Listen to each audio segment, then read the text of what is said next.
Lormors. And welcome to Ravengrow. Forgive the weather. Things are just not looking up for us recently. Mogar's wet. Duly noted. Go inside, please. This way. She offers you inside, and I'm assuming that you'll take the path. Aye. Okay. When you step inside, you'll see a man that is half goat, half man. He seems to be dining on wine and maybe some bread, maybe some fruits. But he is taking in as much heat as he possibly can.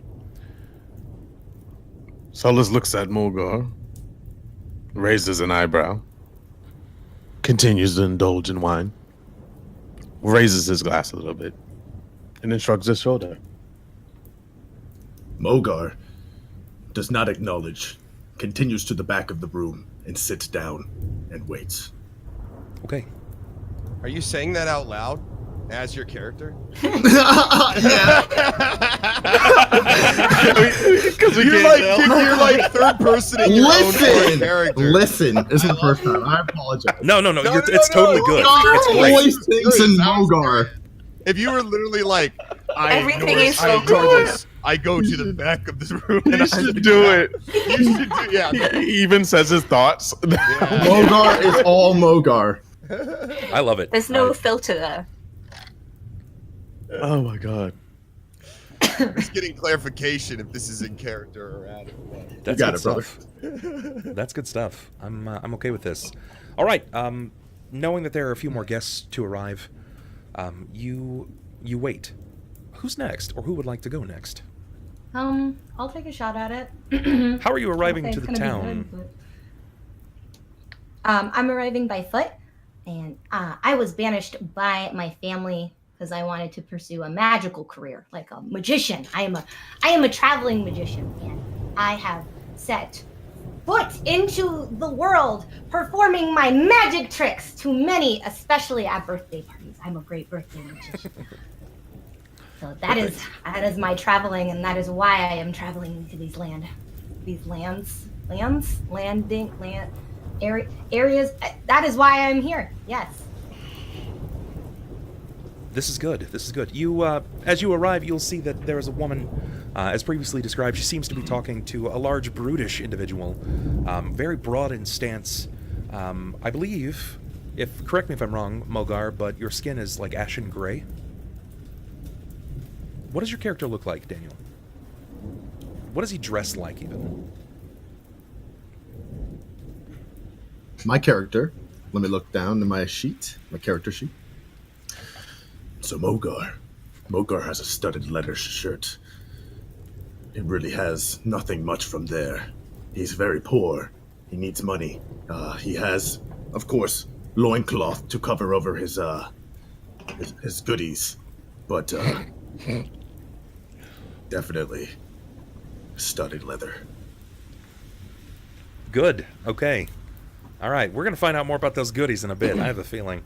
Oh, good. Okay. Lily, you overhear this Mogar almost speaking in third person, declaring that he's going inside to get out of the rain. She sees you and leaves Mogar to his own travels. She hails you. You see her strike out a hand. I'm assuming that you wave like that. She looks wearily on, motioning for you to come forward. Come. Out of the rain. Come forward. Oh, okay. I'm sorry. I'm sometimes a little hard of hearing. I'm so sorry. Hello. Aren't you just a ray of sunshine in this drab day? Oh, thank you so much. Nix Nakulim, it's a pleasure to meet you. Hello. She takes your hand. Meanwhile, she's kind of going over the ledger in her arms. Nix Nakulim. It's such a pleasure to meet you, ma'am. Hello. How did you know my father? I see that you've made the list, but he's called for you, and I must inquire. What kind of relationship did you have with my father? Your father? He was my daddy. He was my daddy. How dare you? How can you even say that? He was. You must have killed him. You definitely did it. I can see it in your eyes. Mark my words, Kendra. I will destroy you. How was I? How was that? How was my performance? Did you enjoy that? I'm sorry. Are we hearing that from inside?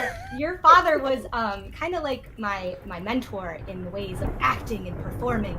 I just wanted to give you a little taste of what I learned from him. Good time. Yeah. Timing. Please go inside. Oh, is that where the party is? Awesome! How many guests are here? Or is there wine? Is there beer? Like, is there good jams Nix. It's a funeral. Compose yourself. Oh, I'm so sorry. Okay, I will. Nix looks to the ground and picks up a flower. For your trouble. Here you go. You hand her the water silted petal, and she looks down at it. Thank you. Please go inside. Warm yourself by the fire. I will see you in there. Yep. Please avoid the alcohol. When you enter the building, she'll drop the petal down on the ground and kind of kick it away from her. Tasha, that leaves you. And, well, Cypress technically, but I'm assuming that he's going to be walking up as well. What are the chances that you two may have found each other along the way? I'm assuming since everyone else is walking here, that it may be a likelihood. Everyone's arriving about the same time. Tash, what kind of what's your character kind of? I am a human sorcerer lady. It's also a bit ditzy, but we can be friends. We can have met in the rain.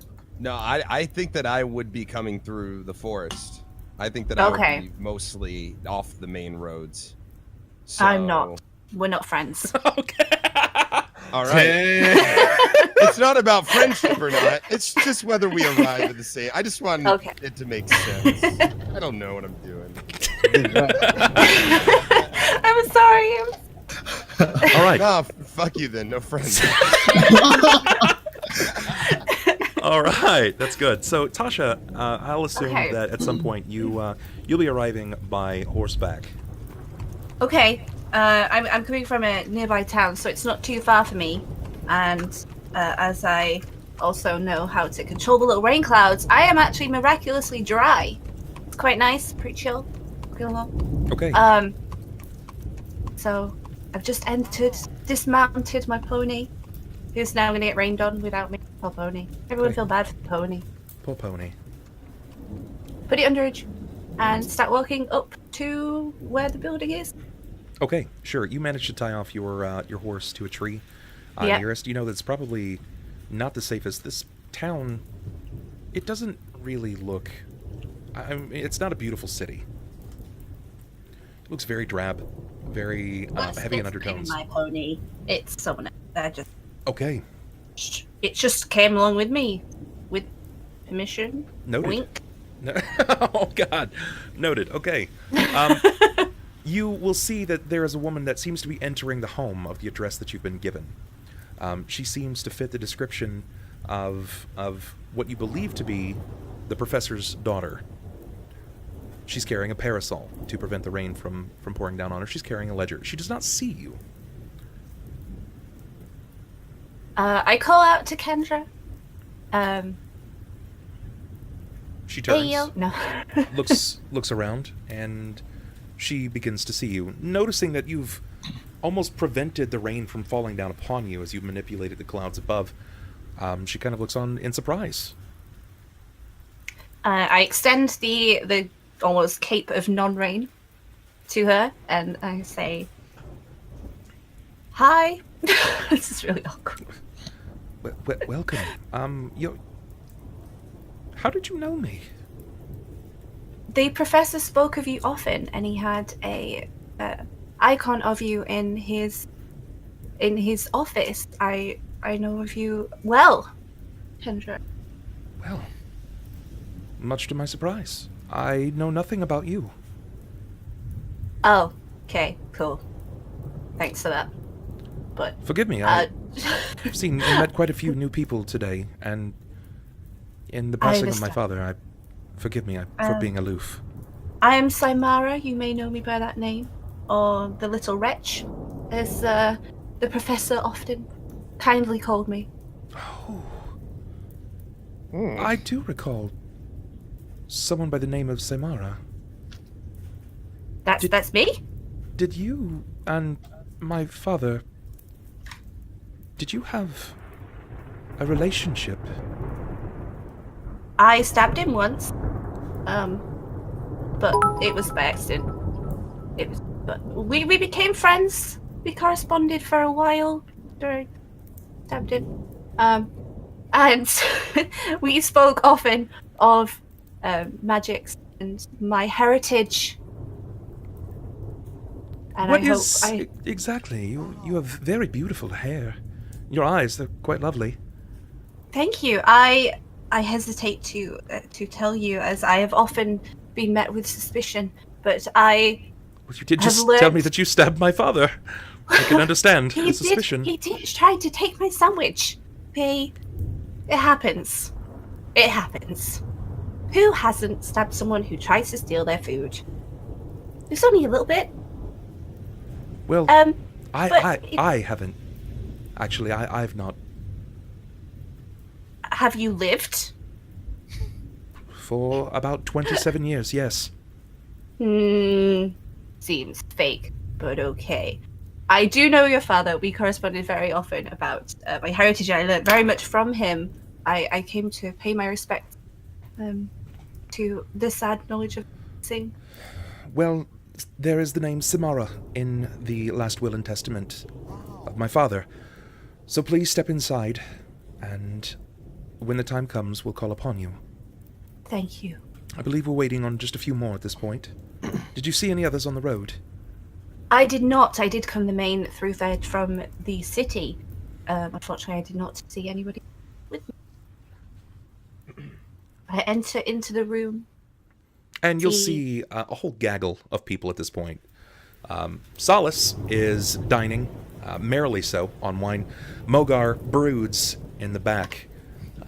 You can't really tell what his intentions are.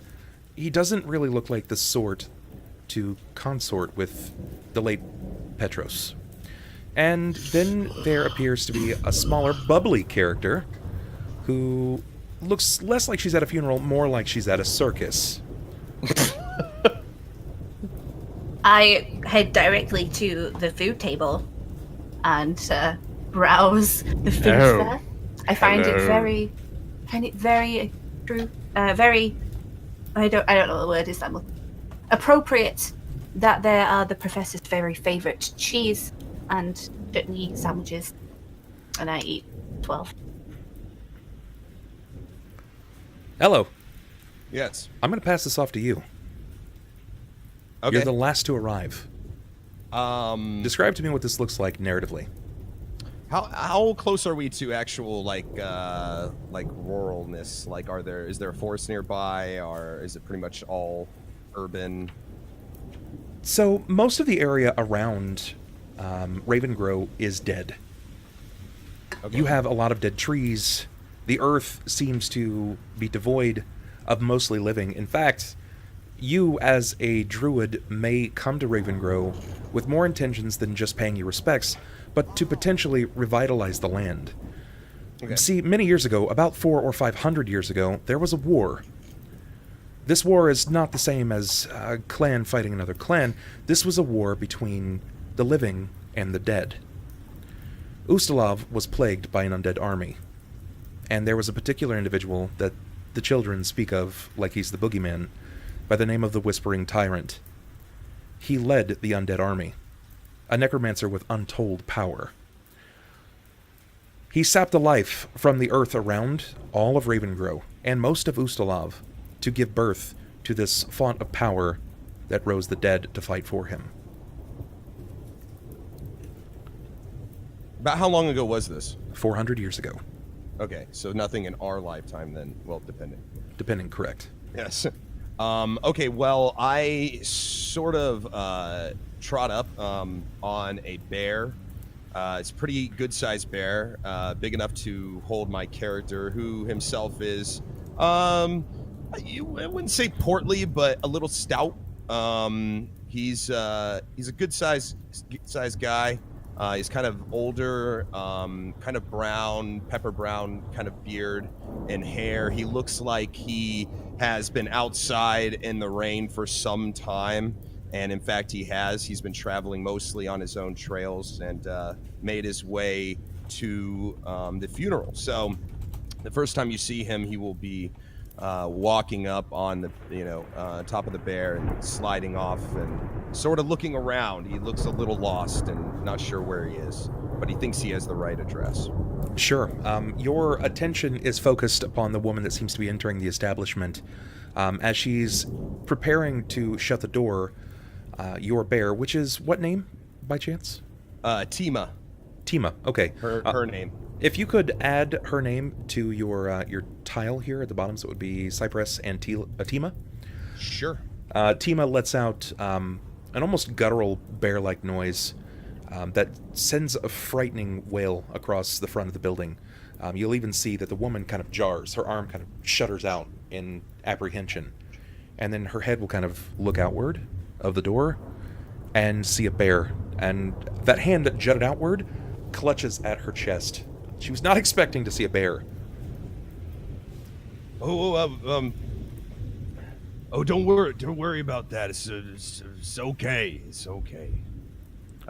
He turns around and kind of looks to Tima, and hey, girl, lay down. Hold on, I don't have their voice right yet. It'll be something I'll play with. Sure.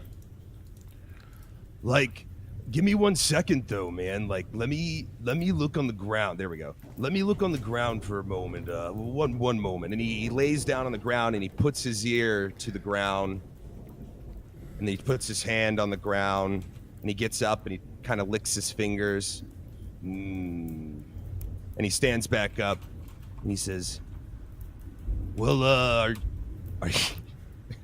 God damn it." Are you like Petey's daughter? I can see it in your face, man." Petey? Yeah, man, Petey, man. Yeah, he's this is why we're all here, man. This is for our friendship, and he's passed on, man. Petros, you were friends with my father. Petros? I don't know a Petros, man, but I knew a Petey once.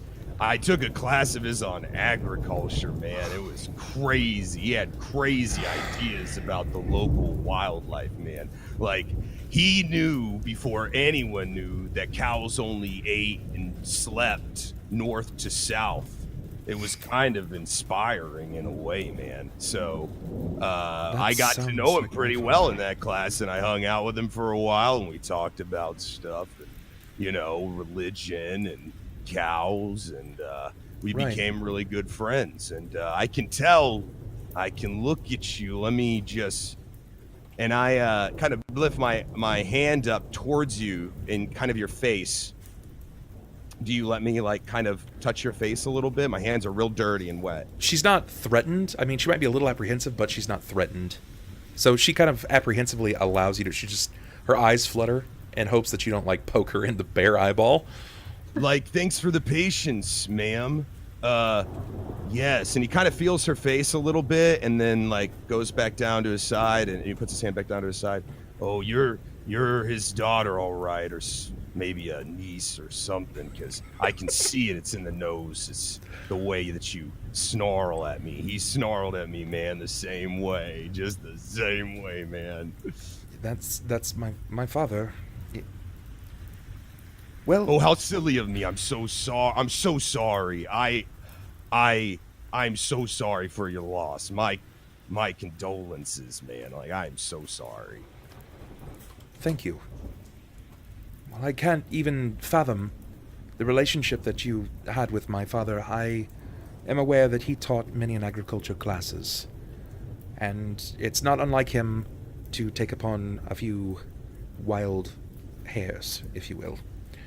Oh, he was the wild one. Petey was the wild one. I just followed suit, man. He was going crazy. We had some wood nymphs one time. It was nuts, man. It was a different time.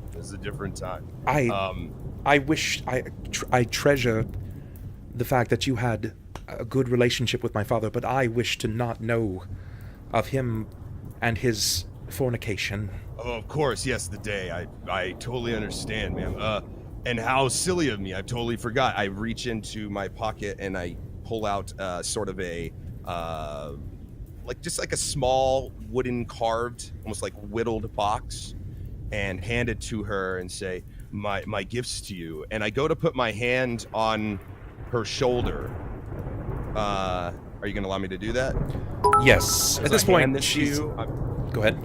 Yeah, I hand it to you and I put my hand on your shoulder and I say, and now I am one with you, sister. And I hand her the little box. Genius, man. Genius. She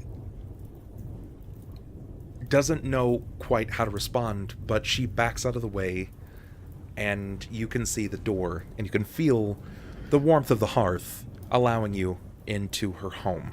It's very obvious a welcome, but she is so unsure of you at this point.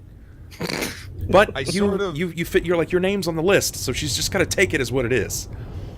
I go ahead and see that and kind of bow my head and walk in, kind of bumbling a little bit. I'm kind of looking up at the architecture of the house that I'm in, kind of look like I'm just sort of inspecting whatever. Do you open up the box?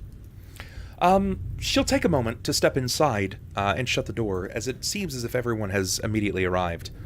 And once she shut the door, she'll turn her back to everyone in the room and then open the box. What will she be seeing? She'll be seeing about 10 finely rolled things of what can only be marijuana. Or some variant thereof in the D&D realm. And she can tell immediately by the smell of it that this is no child's play kind of shit. This is the real fucking hydro that will fuck her up. Okay? She can tell. And when I see her kind of bumbling with a little bit, I turn around and I go, hey, that's for everybody, man. Like, you of course partake, but I didn't know there was gonna be so many of us. So, if you want to just I don't know, put it on the table, man. I'm cool. You just do whatever you want. It's for everybody. I've eaten a lot. I don't really need munchies, but thank you very much for the offer, friend. Oh, no worries. Listen, I grow my own good berries as well. Would you like a good berry? And I reach into my pocket and I pull out kind of a sopping wet berry, but the berry looks pretty good. Oh, I'm sorry. You have food? Yeah, I'll give it a go. Oh yeah, let's go. Hold on, everybody. And I kind of reach in. I'm coming out with. I'm pulling them from this pocket and this pocket. I have 4 good berries, man, just 4. So I'm start handing them out. I hand one to the smallest because I'm whoa, what are you doing here? What the fuck? And I hand you one. I hand your character Tash one. Is it either of you two want one? Do you guys look interested at all? Solis looks at this strange man and asks, "Is that sugar clove?" Oh, no, man. Actually, it's good berries. It's good berries. Yeah, something I grow myself. Jeez. Can you make wine out of those berries? I'm surprised to say I haven't Of course tried. you can make wine out of those berries. Why wouldn't you be able to make wine out of any kind of berry? Come on. Good point. Solis grabs a handful and throws them into his glass, swishes it around. After he crushes them up, I should say, and throws them in, swishes them around, and just starts chugging. Sure. Mogar, stay silent. Well, I've got one more, but that guy doesn't seem too inviting, if you know what I mean. He's I'll just leave it here on the table. You'll take it. Do you want me to go give it to him? I understand. People, it's fine. I'll do it. I've been looking at him all night. He just looks so cool. It don't matter to me, man. Here, you take it. You do whatever thanks. You want, man. Thank you. I hand it to her. Sir, big sir with cool hair. Hello. Nix Hello, approaches down here. you, Mogar. Down here. Hello. Lily, will you describe yourself, please, so Mogar knows exactly whom he is looking at? Oh, the tiny girl at the bottom, the 3'3" gnome shortness. Hi, hello. So you're under his loincloth. Oh. He's sitting at the moment. Oh, okay. Please don't tilt your head. I'm just curious. Hi there. Hello. I'm still rather short compared to your height. Hi. Nix Knackle Nim. It is a pleasure to meet you, sir. You can call me Nix, you can call me Knackle, or you can call me Nim. Doesn't really matter. Gnomes have 3 names. Just we like how they sound, so we take 3. But it's a pleasure to meet you. Nix holds her hand out, waiting for Mogar to take it. So what Mogar does, instead he is looking down at the moment. He's looking straight down. Because I'm still trying to find it. I don't know if I want Mogar to be my whole entire thing again. Ellohime killed it, so I'm trying to, like, I don't know, read around that. So I'm like, damn, that's so good. Mogar. So Do you, man? Do you? I really liked your voice before. It was badass. no, I I got the third voice. person, The voice.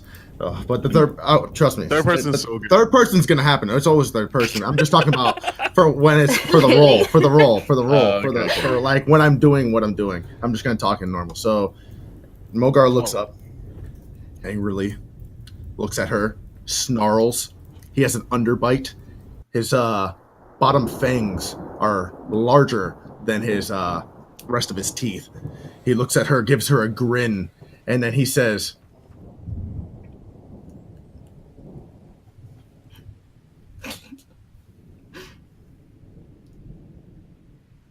Mogar does not like to talk. I mean, You I'll like take the to shake bet. hands? You don't have to like talking. You could just like to shake hands. And then he looks back down. When you lower your hand to kind of like take hers, you realize that your thumb is about the size of her entire palm. Makes you feel big. Oh my god. Sorry. Okay.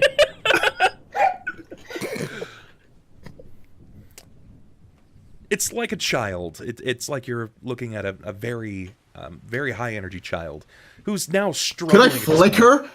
I mean, you could, but that's not the greatest way to start a relationship. You could in fact. But I have no. If for anybody who doesn't know, I have literally low charisma. I have no wisdom. Like, it's bad. It's all meat and potatoes. No brain. So Nix notices that Mogar is just staring at her. Come on, dude, it's fine. It's totally fine. Watch this. Nix takes Mogar's thumb and gently holds it in her tiny hand. See, this is what's called a handshake. It's really a pleasure to meet you, sir. Wow, you really have big hands. Like, talk about feeling big, right? Am I right? Well, the reason that I came over here. and she flies. Do you actually do you shove her? Do you flick her? No, What- I don't. I flick her Okay. because you said my thumb is as big as her palm. So Yeah, that yeah. means if my whole You could kill her. You could, yeah. I don't want to kill her. I wouldn't kill her. But definitely, it's just strong enough that would be just enough to make her whoosh. I wouldn't be like so hard to where it breaks the wall or anything. It's just just enough that it makes her like fly back, not get off the ground, to just fly back like, and then like whoa. So this hulking mammoth of a man, when you grab his thumb with his opposite hand, he takes his hand and puts it up to your forehead, and then instead of giving you the traditional flip, just the weight of him pushing you with his finger is enough to kind of draw you backwards. Lily, give me a reflex save. Oh, what? A reflex save. Yep, this is where we start. Look on your character sheet. Oh, no. It's okay. On the left-hand side, under your ability scores. Oh, yeah, okay, so I see reflex. So my total is 3. Okay, so roll a d20, so /r space 1d20 plus 3. That's our 1d20. Oh, dear God. That's really good. That's really That's good. good. Oh, Yeah. is that good? Okay, good. Yeah, that's, for all intents and purposes, that's a 95% chance of succeeding on your reaction.